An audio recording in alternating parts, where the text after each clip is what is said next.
Welcome back to the channel. If you like this kind of content, subscribe, push that red button, and give me a like if you can. It will help the channel grow, and I'll continue to make videos such as this. Well, we've already planned the laundry room makeover. We've actually demolished what was in there that I didn't like, and now we've built the wainscoting that you can see to the left on the screen. And now moving on to the built-in for the washer and dryer. I went to Home Depot and I bought two of the 8x4 3/4 inch plywood sheets. I had them cut them to long lengths of 32 inches on both of them, which the remainder of that is 16 inches. So I came home with about 4 different pieces of lumber. I also bought additional 1x4s, 1x2s, and 1x6s to complete this project. The first step is to actually put the panel up. It's 32 inches wide, 8 foot wide. I set the panel first to kind of give me my height I need to come across. Now, what I've done in the past is I've built cabinets that required pocket screws. The problem with this area is the cabinet's so big, I can't pre-assemble it and then put it in place, which is what I would prefer to do. So I pretty much have to build this cabinet in place, and I'm just relying on that DeWalt 18 gauge nailer. I'm using 1.5 inch nails and I think 2-inch nails, depending on what I'm nailing into. You can see I've set the original panel, made sure it was level, straight up and to the sides.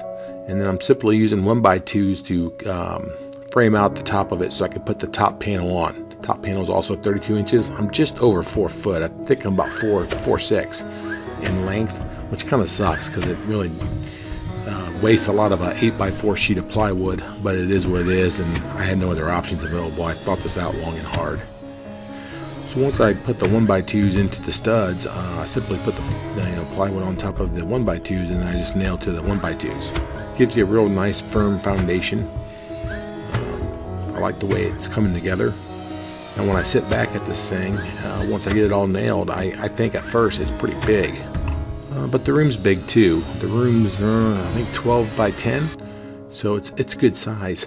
But I'm not used to seeing such a large cabinet right above the washer and dryer. As the project goes on, you'll see it kind of fits the room really well. This is me just leveling that top board. I just wanted to make sure that was coming straight across, because all my measurements for my next additional shelves below the top roof of this thing is going to come off the top of that instead of the floor, because the floor is more than likely out of level. So I know my top panel is level, so if I measure down for my next shelves, 2 series of shelves, I know I'll always be right, at least level, so it'll look cosmetically good. I ran to the garage. I had to cut a few more of these 1x2s. So I could start building the shelf. So there'll be 2 shelves. There'll be one right above the washer and dryer, and then another shelf splitting the difference between the roof of the built-in and the bottom or the top of the washer and dryer. So 2 different shelves inside. And one thing you'll see me do on this project too is I'll not build these shelves as deep as what I could go for a lot of different reasons. One is I'm worried about heat from the washer and dryer and not having the ability to escape, or maybe the appliance is getting too hot within. So I wanted to leave a void behind so the heat could rise. And another thing is too, my wife and my daughter are average height women, but you can't reach back 32 inches on a shelf. It's a lot of wasted space. So the shelves are going to be open face, so there won't be doors on them. So I thought the best thing possible would be just use the other 16-inch wide pieces that I got from the 8x4 sheets of plywood and use those as a shelf. And then what I'll do is I'll go buy a cheaper piece of 1/4 inch plywood to back 2 shelves. It gives me more of a shallow shelf, but that's kind of what we're looking for in this project. Here I am cutting those shelves I just spoke of. You've seen me frame the 2 shelves in, so it's just a matter of getting the lengths for the 16-inch pieces that I had at Home Depot already cut. Now, Home Depot's a great place to go if you need panels cut, because they have a nice saw and they cut them pretty accurate. I could do it at home, but it's just so much easier when they're done there. I take advantage of it, and it's free. You can see there I simply just dry fit everything before I decide to glue and nail. Everything I'm gluing when I go plywood to plywood or wood to wood, I use wood glue. If I go like wood to drywall, I always use liquid nails. Wood glue doesn't work well on drywall. So I've got both shelves. I'm actually installing both shelves right now. I've got glue underneath each one. I pin it with 3 or 4 nails just to hold it tight for a little while. also by putting the shelves in at the exact measurements I needed, it actually trues up the built-in too. So it's very important to make sure these shelves fit nice and tight between the wall and the panel. Now you notice I didn't put a panel on the drywall side. I'm trying to save money there. 4x8 sheets of plywood, 3/4 inch, are about $50 to $60, $70 a crack. So when I get done painting, you'll never know the difference. But it's a good way to save money, especially if you're going to build a built-in in place instead of a cabinet like you would in a garage and then bring it in after the fact.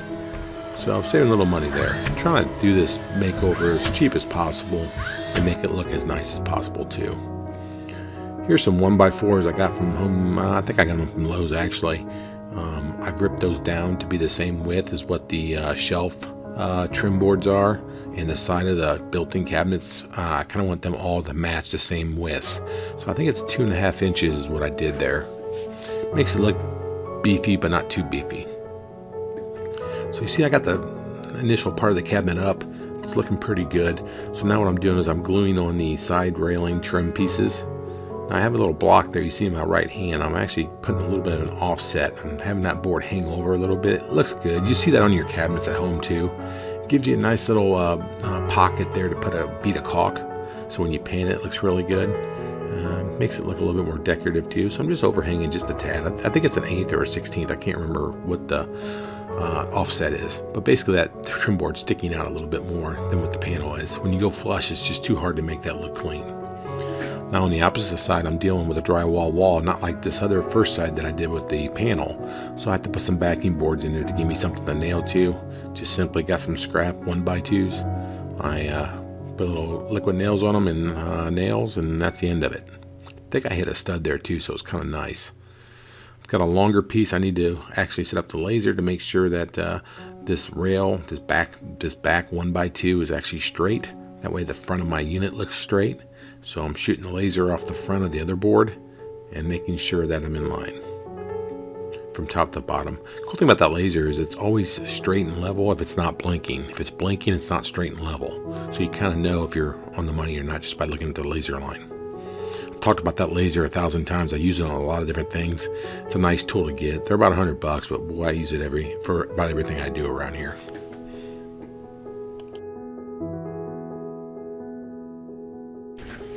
So now that I got the backing pieces in, I'm going to go ahead and put the trim board on to the left side. It's important to make sure I come level across. That way my header that I'm getting ready to put up last is level and straight. If it wasn't level, you'd probably know the difference, or somebody would. I know I would. A lot of people that do the same things that I do would notice it too. So I just made sure that we're level from left to right. Kind of marked that spot. I think it was pretty good just sitting on the floor. So you see I just put a little wood glue on there, made sure my rail was straight, tapped it with a couple nails, and that's about the end of it.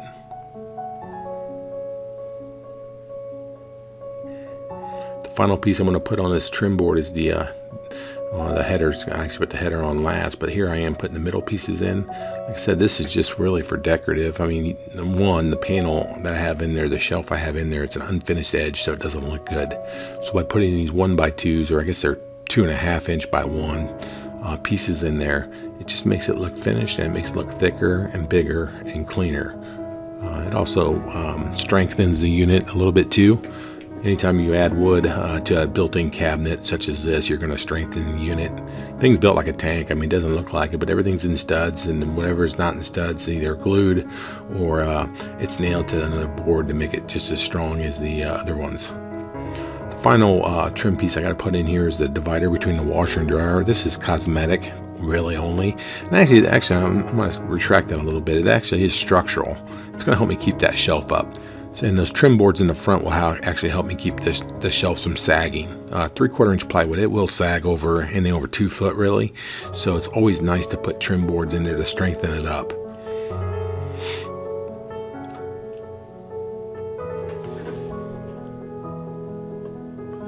Here I am just putting on the top piece here. It's 1x6, and then I also already installed the side piece. It's 1x6 also. It's going to give me a little bit of a cap. And then I took some of that 2.5 inch that I ripped down. I just put a little cap on top of the 1x6 to kind of give it like a stacked cap look.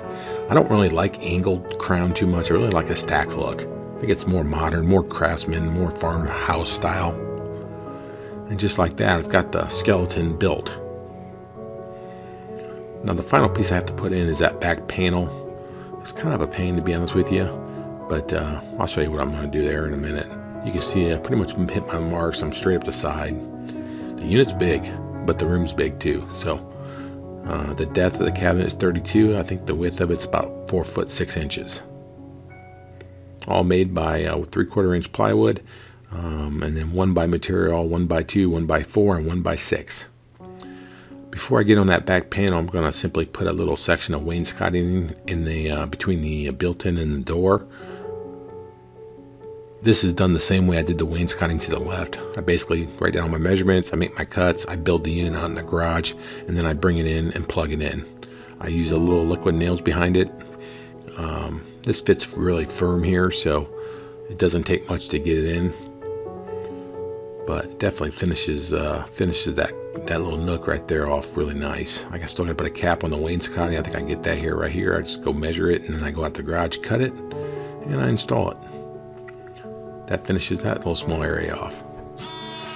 Now what I have to do here, I'm on the back side inside of the unit, and I have to cut little notches out for this panel to slide in. I really didn't think about this too much. Probably should have. Would have been a lot less work if I just would have went with like a shorter 1x2 instead of a complete one. But then I wanted the unit to be firm too, so those 1x2s are doing more than just holding up shelves.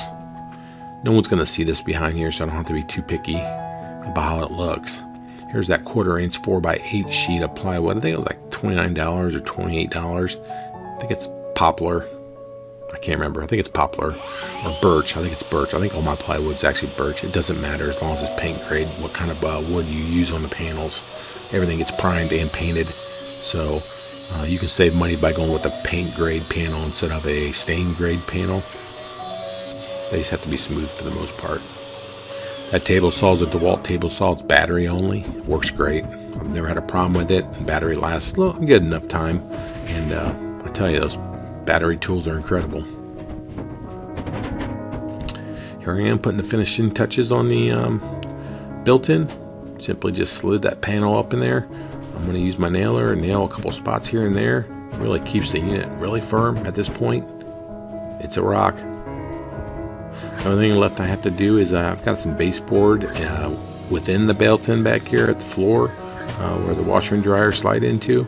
I don't really necessarily have to put it in there, but I had extra scraps, so I was like, oh, I might as well. It might drive me nuts not knowing that it's not done for the next guy maybe. But for the most part, I had the wood. It didn't cost me anything. Just reused the old stuff and made a couple additional cuts to make it fit. And that pretty much finished out that area.